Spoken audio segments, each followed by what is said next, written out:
Today's camera is one that is destined to be a classic, even though it is really a digital camera in retro camera skin. Hmm.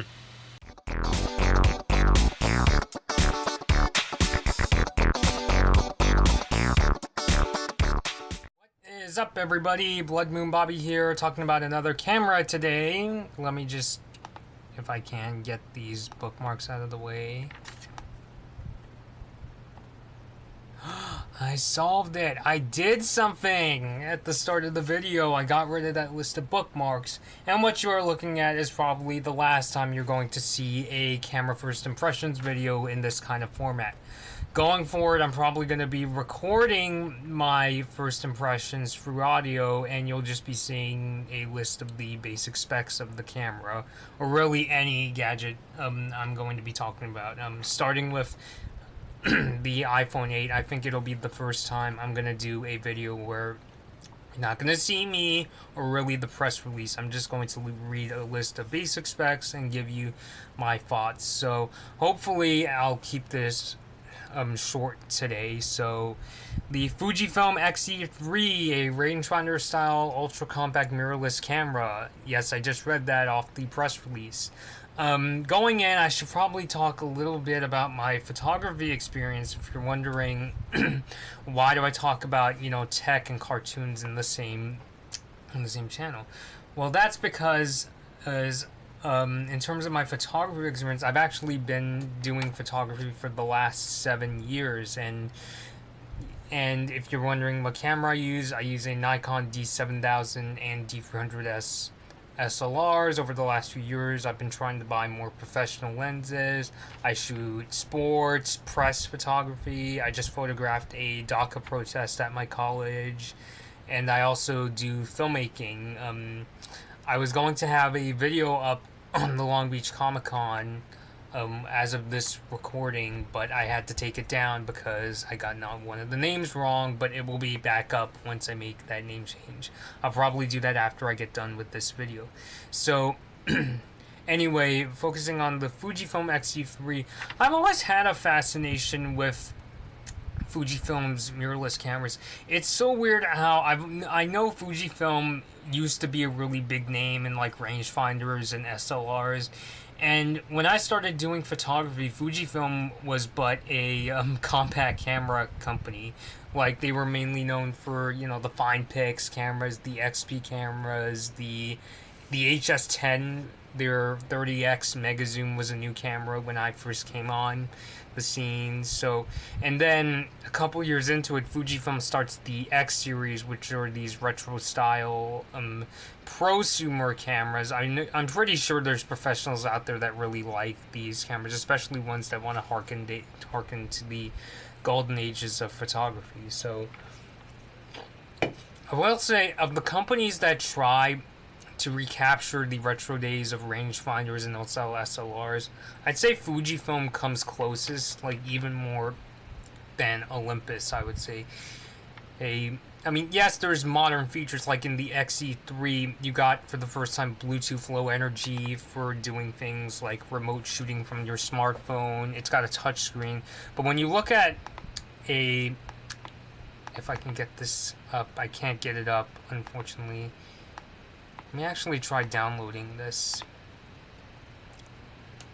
When you look at, let's say, an Olympus camera, yeah, the front looks fairly retro, but the top still looks like a typical digital camera. You got the PASM modes, you got like a movie record button.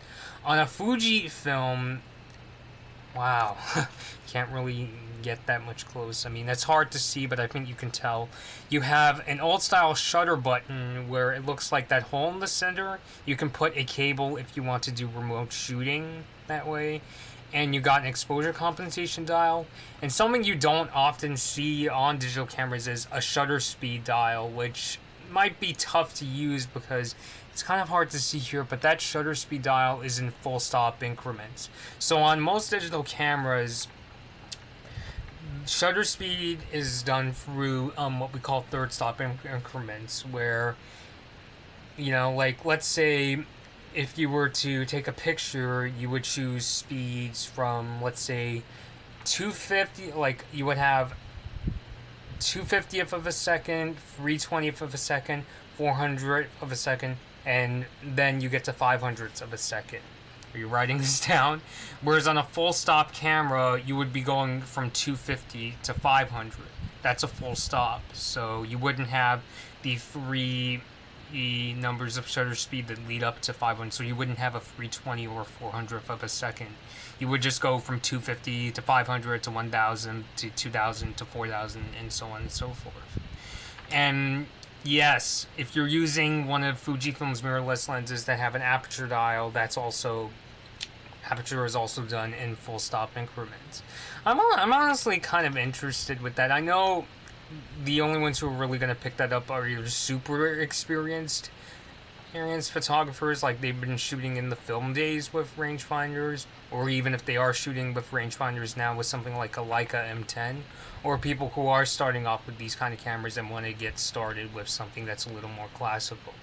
So it's not for everybody, but it's still kind of neat. And as I said before, it's got a touch screen, which I know that's kind of blasphemy for the kind of people that want to buy this camera, but it's still pretty cool. You got touch shot, touch AF, focus area selection, and so and it also has flick and pinch zoom, I'm guessing in playback, so you got the convenience of a touch screen. Let's see what else we got here. What is this camera made of? Is it aluminum or magnesium alloy? Like, I know the Fujifilm X-E1 was made from magnesium alloy. Viewfinder, it still has, let's see, viewfinder, I'm pretty sure it is an electronic viewfinder. That's how it's always been with the X-E cameras. And I heard that, yeah, here we go, 0.39 inch 2360 K dot OLED viewfinder. I think you know my take on OLEDs, where they look super pretty, although for shooting they don't really give the most accurate colors because OLEDs tend to really saturate colors. So if you're taking portraits and you want accurate skin tones, you'll probably get it in post, but you're not going to get that when you're shooting. But from what I've heard, the Fujifilm X-E cameras have had really good electronic viewfinders. It does have 100% coverage, a diopter adjustment if you wear glasses, and a built-in eye sensor, so all you have to do is put your face in front of the camera and you can take a picture. And that touchscreen, they're really not providing many pictures of the screen. 3-inch screen, kind of small, but it's pretty good. I mean, for a camera, it's about average. I mean, nowadays we have, cameras like the 5D Mark IV and the D850 which have 3.2-inch screens, but the good thing about the Fujifilm screen is that it still has pretty good resolution, 1040 K dots. May not be 2 million like on the Nikon D500, but it's still pretty sharp, excuse me. And one of the highlights of this camera, 4K video, which I know some of you out there are probably thinking, video on this kind of camera? No way! Hey, no. But it's still a nice feature to have. I mean, that's kind of why I like having my Nikon D7000, having this one camera that not only shoots both great pictures, but pretty good video. And in the case of the X-E2, again, stepping up to 4K, it's got 30p, 25p, 24p, 23.98p. I'm guessing that's 23.976. The reason it's like that is so that it adds sound. 100 megabits per second, really high quality stuff. I mean, granted it is 4K, it's much bigger than full HD, which from this camera, full HD video can be shot at 60p, 50p, 20, 30p, 25, 24, 23.98p, and the full HD videos are shot at 36 megabits per second. So, full HD videos, not the biggest. I'm going to guess that means they're not going to be the highest quality full HD videos, but it should still work in a pinch. I'm not really expecting people who buy this camera are going to use it to make their movies, but it's still nice to have, and I expect the videos to still come out looking pretty good. So yeah, Wi-Fi is 802.11n. It's not 802.11ac.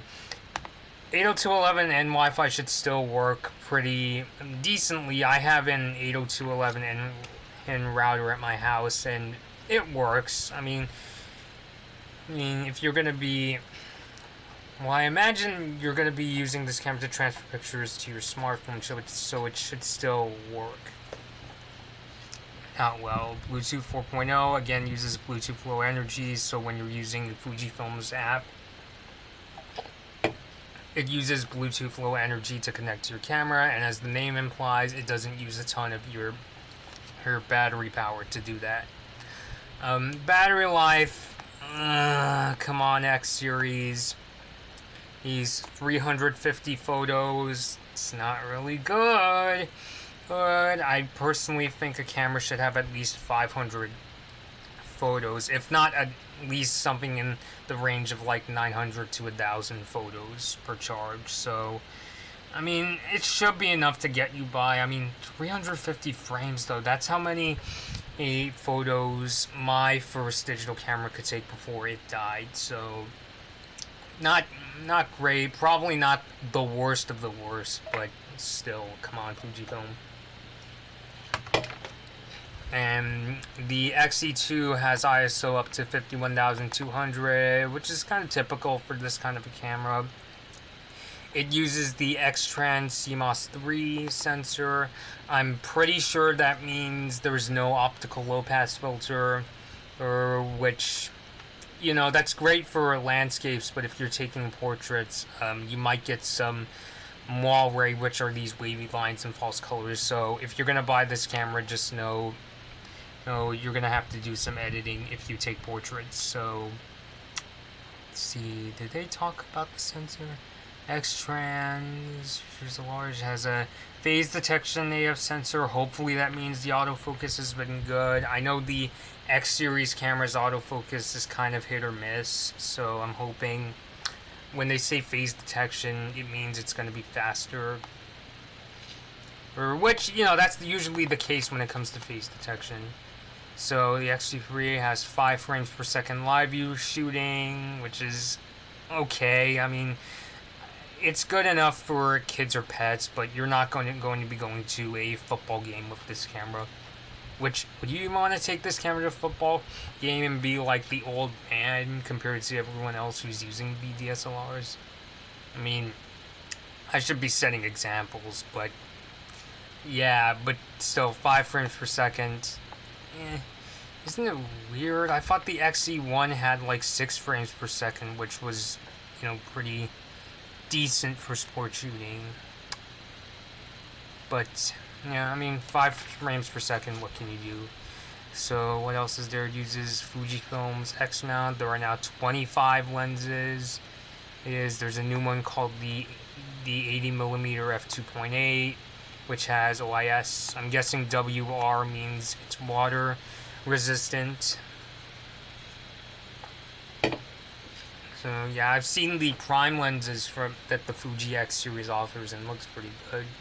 And Fujifilm is also showing off these accessories, so you can get a leather case, a black leather case, and a hand grip. So it looks like to increase the camera's hand grip, both the battery and the memory card can be swapped with the grip in place. Additionally, a tripod screw hole can be placed in the center of the optical axis. So basically, if you need extra grip, like if you're using a much larger lens, this longer grip should give you more, something that's more substantial. So yeah, I think I've pretty much gone over the basic features of the Fujifilm X-E3. What do I personally think? It's definitely like the perfect sort of middle ground. I shouldn't use the word perfect because I've yet to try this camera out. But, you know, it's kind of a good blend of retro style with the shutter or speed dial and the lenses with aperture rings. I know not all Fuji X series lenses have the aperture ring, but still you have that option. You know, Fujifilm is going for that sort of classic rangefinder style. But yeah, a good mix of retro style and modern features like the Bluetooth, low energy, and the 4K video. I'm not gonna lie, even though I shoot with my Nikon DSLR, I have gotten the itch to buy a Fujifilm mirrorless camera. I've like for a while I was considering getting the X-E1. That was before the X-E2 was announced.